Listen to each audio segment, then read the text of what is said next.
How's it going, class? Um, so today we're going to continue on from Thursday's lecture. And in particular, we're going to talk about, in a little bit more detail, about how neural networks work. We'll talk in a little bit more detail about how neural networks are trained. We're going to run through the data prep portion of our code so you understand how to pre-process the information going into the neural network. And then on the homework, you'll have an opportunity to try all of this yourself. Okay, so let's just jump right into it. And we'll actually start with a quick review of the previous class. So in the previous class, we trained up a big neural network in R. And we found that these neural networks, they have a particular organization to them. Okay. What happens is information from each independent variable is first fed into what's known as the input layer. Okay. This input layer is then connected to a number of neurons organized into these hidden layers. And then finally, those hidden layers talk to a final output layer. Okay? And the idea here is that you would feed in information for a given row in your data set. That is to say, say you had a house that was a particular age, had a particular living area, etc. You would feed in a data point. The neural network is going to go through all of this processing, and finally, coming out the other end, you're going to generate a predicted price. Okay? And what we're going to do now is talk about a little bit of the details of how the neural network goes about generating that prediction. Now, you'll recall, okay, that these artificial neural networks, they're inspired by the structure of the human brain. And so I'll start there to use it as sort of a metaphor. Okay. So in the human brain, you have neurons, okay, and these neurons are connected into this web of connections, much like an artificial neural network. And so I want you to imagine, kind of zooming into a portion of an animal brain and looking at the connections between those neurons. Okay, so here I'm showing you sort of the story of a single neuron. Okay, this green neuron here in the middle, this is our main character. Okay, and you can see that these neurons, they're directional in nature, okay? So you can see here the signal is passing from left to right, meaning that these two, the red and the orange neuron here, are sort of neurons in the previous layer, okay? They are sending messages to this green neuron. And then subsequently, this green neuron is connecting to two neurons in the next layer. These blue neurons here receive signals from the green guy. Okay. And so what happens is a signal will come through, okay, and the red and the orange neuron here will essentially try to stimulate this green neuron, okay. It's a little bit like tickling a giant, okay. Picture you have a sleeping giant and you got two little people trying to tickle the giant and wake him up, okay. And so the red and the orange neuron here, they're sort of sending electrical impulses to this green neuron, trying to wake it up. And if their signal exceeds a certain threshold, all of a sudden that green neuron is going to wake up and it's going to fire. And when it fires, it sends a signal down to the neurons further in the line. Another thing that's important to understand is that, these signals that these neurons are sending each other, they actually don't have to be positive. Okay, they can be positive or negative, in the sense that, I just said that the red and the orange neurons are both trying to excite or stimulate this green neuron. But that might not be the case. It could be the case that this red one is trying to excite it, but this orange one is trying to inhibit it or lessen its activity. Okay, so these signals that the neurons pass around, they can be positive or negative. So, okay, so then how does it work in a artificial neural network? So what I've done here is I've gone ahead and I've trained a very, very simple artificial neural network. Okay, much simpler than the one we were looking at before. Now you might wonder, well, how did you do that? Well, you see, what I did was I went into RStudio and I simply passed a different set of hyperparameters to the neural network command. You can see previously, right, I ordered the neural network to be created with 2 hidden layers, each with 10 neurons. Okay, and that's what you saw in that complicated diagram from last class. But here, I've ordered the computer to construct an artificial neural network with only a single hidden layer, and that hidden layer is only going to contain a single neuron. Okay. Now, if I wanted two hidden layers, each with two neurons, then I would do something like that, for example. Okay. And so if I look at the corresponding diagram, oh, and by the way, I also greatly reduced the number of independent variables in the model. Okay. Previously, we were using a bunch of independent variables. Now you can see in my formula, I just have price as a function of bedrooms and age. Okay. So I have two independent variables in my hidden layer. They are connected to a single neuron in my hidden layer. So a hidden layer contains only one neuron. And further, there's only one hidden layer. Okay, this neuron in the hidden layer then simply connects to the output layer, which is going to make a prediction on the price. Okay, so I have a very simple artificial neural network here, and we're going to discuss how this works. If you understand how this works, then the big artificial neural network is pretty much just an extension of this. Okay. All right, let me go back to my slide here.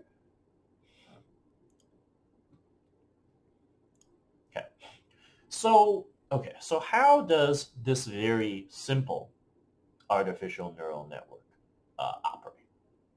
Well, let's imagine giving this thing some inputs. Okay. So imagine that I have a particular data point in my initial data. Okay, where we have a house with 2 bedrooms, and this house is 10 years old.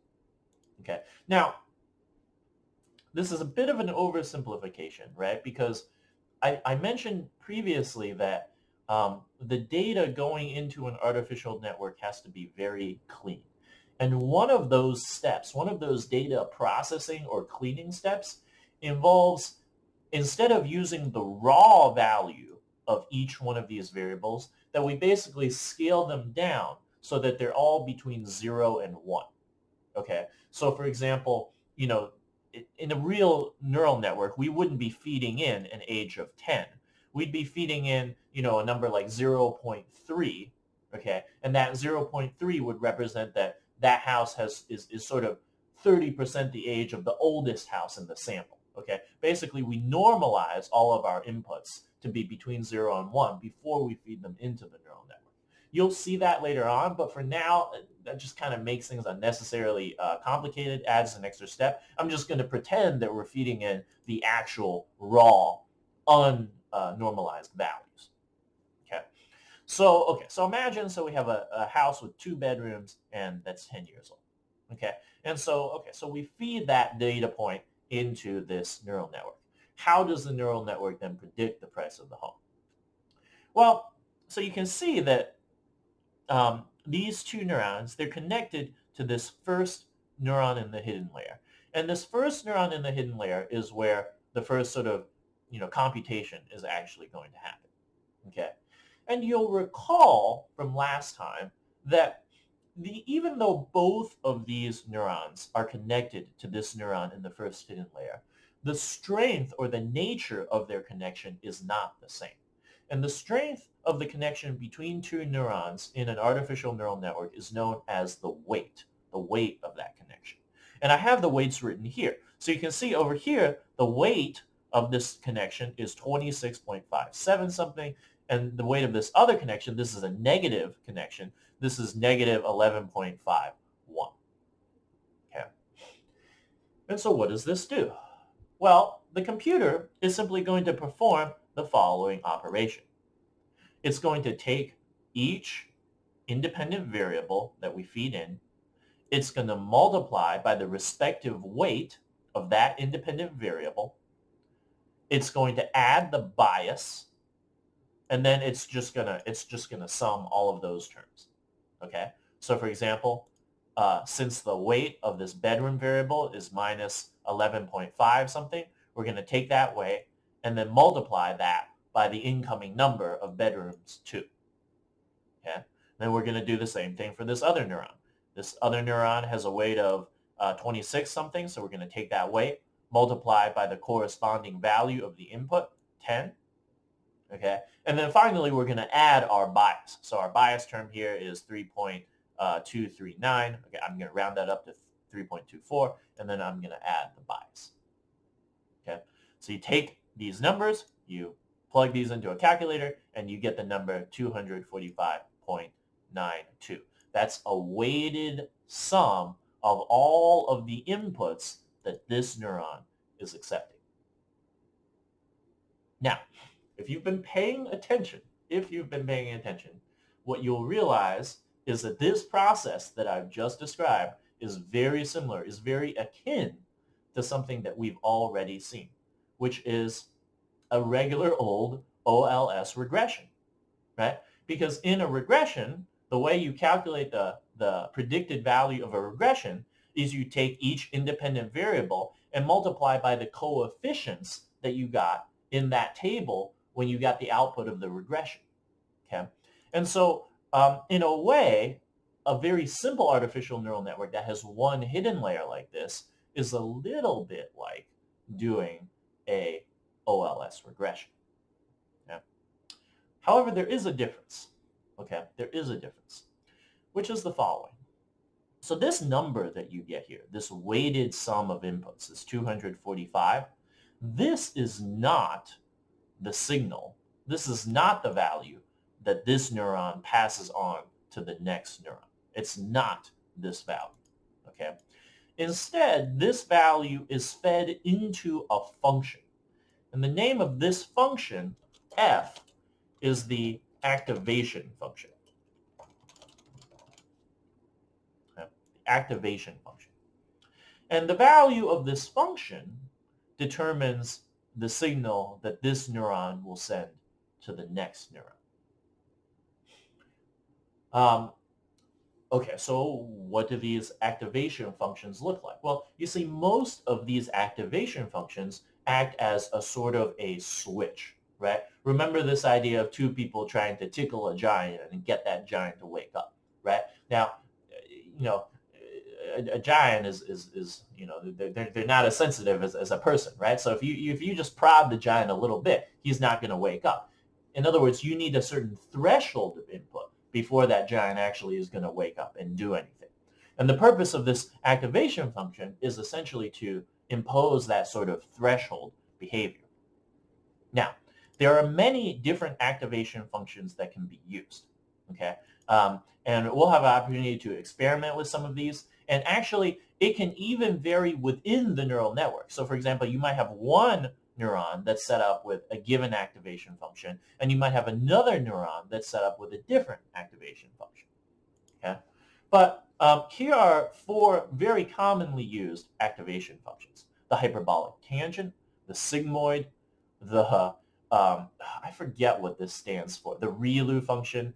It's like the rectified linear unit, I think that's what it stands for. And then we have the identity function. Okay. And so let's just look at this ReLU function. This is a relatively simple one. Okay. So you can see that what's being plotted here is on the horizontal axis is the value of the input, and on the vertical axis is the value of the output. Okay. So let's consider this ReLU activation function. So what this ReLU activation function says is, it says, okay, if the input is negative, that is to say, if this number, okay, this weighted sum of all of the inputs, after we've done through this process, if this final number here is negative, then the neuron is not going to do anything. The neuron is going to spit out 0 as its output value. Okay. But then, as soon as the output becomes positive, then it's going to start outputting a signal, and the signal that it outputs is just going to be equal to the input. Okay, so for example, if the input to this neuron, if the weighted sum of the inputs added up to negative 30, then this neuron wouldn't spit out anything. But if it added up to positive 30, then this neuron would simply output the number positive 30. Okay. Now, these other functions here, okay, the sigmoid function and the hyperbolic tangent function, they have a very similar shape. These activation functions have similar behavior, okay, except, well, in the case of the hyperbolic tangent function, the neuron will actually, it can accept a negative input.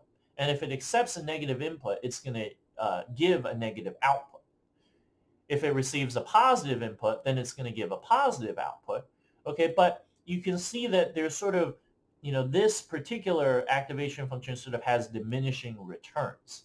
Okay, so in other words, if I give the neuron a value of 10, okay, then it might output a particular value. Say it outputs a value of like 20 or something like that.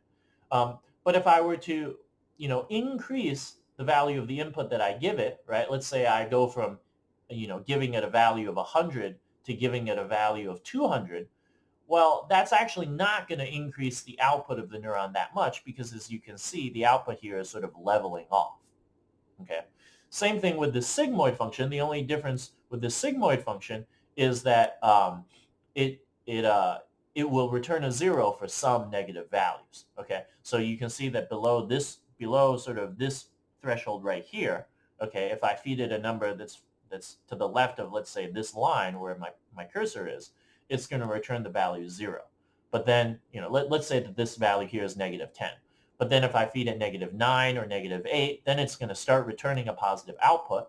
Okay, but then eventually at some point it gets saturated, right? If I were to give it, let's say I give it a 3, okay, maybe it returns the value of 10. But then if I were to give it the value of 100, it wouldn't return like some huge number. It might still return just a value that's around 10, maybe 11 or 12 or something like that.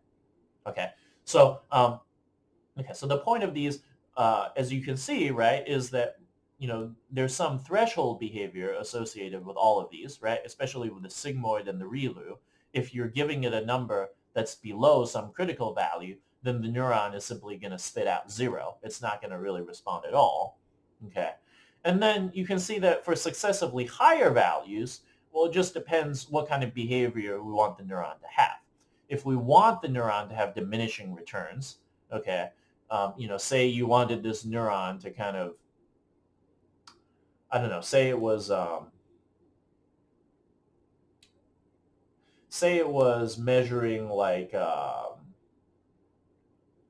whether something is like affordable or not, or something, right? And it's taking in a particular value and it's saying, okay, is this thing affordable or not? Well, okay, as long as the price is above a certain threshold, right, then you just want the neuron to return that, okay, this thing isn't affordable anymore. You don't want it to, there's no additional distinction that has to be made, okay? In that case, you would maybe choose something like the hyperbolic tangent and the sigmoid function. There'd be no need to increase the signal of that neuron, okay, past a certain threshold value. So, okay, so it just sort of depends on what kind of behavior you want these neurons to have, what kind of activation you choose. And we'll be playing around with different sorts of activation functions. Okay, so I chose this ReLU activation function. This is actually one of the most commonly used ones, okay? And so let's imagine that our particular neuron here has this ReLU activation function. Well, so what does this ReLU activation function do? It says if the output is negative, return a 0, but if the input is negative, then return a 0. Whereas if the input is positive, simply just pass on that same positive value. Okay, so that's what we're doing here. The input here, if I take the weighted sum, is positive. I get this number, and so I pass it through the activation function. The activation function is going to simply return 245.92. And that value, this 245.92, is the signal that this neuron is going to send to the next neuron down the line. Okay. And so, okay, so then let's consider the next neuron down the line. So the next neuron down the line is simply the only neuron in the output layer. Okay. And the thing that, it's really not that much more complicated what's going here, and it's just exactly the same thing as before. Okay. So this neuron is going to take the signal that it's receiving, okay, this value that we passed from the first neuron. It's going to multiply by the weight of that first neuron, which in this case is this minus 0.23 number. It's going to add the bias, and then it's going to get a result. Okay, in this case, negative 56.42. Then it's going to take this value and pass it through whatever its activation function is. let's assume that this neuron also has a ReLU activation function. Okay. Well, okay, in this case, the input was negative, so the ReLU function is going to return 0. Okay. And so in this hypothetical example, this artificial neural network would predict the price of this home to be 0. Okay, now obviously that's not very realistic, but that's just because I made up these values. Okay, we wouldn't actually be feeding in in 10, we'd be feeding in scaled versions of these. Okay, and furthermore, the network that we had actually wasn't trained with the ReLU function. We use the default value in the R command, I believe, is the sigmoid function here. Okay, so these numbers are just made up, but it's just to give you an idea of how the thing works. Okay, okay, I think that's a good stopping point. And then in the next video, we'll talk briefly about how these neural networks are trained, and then we'll jump to the code.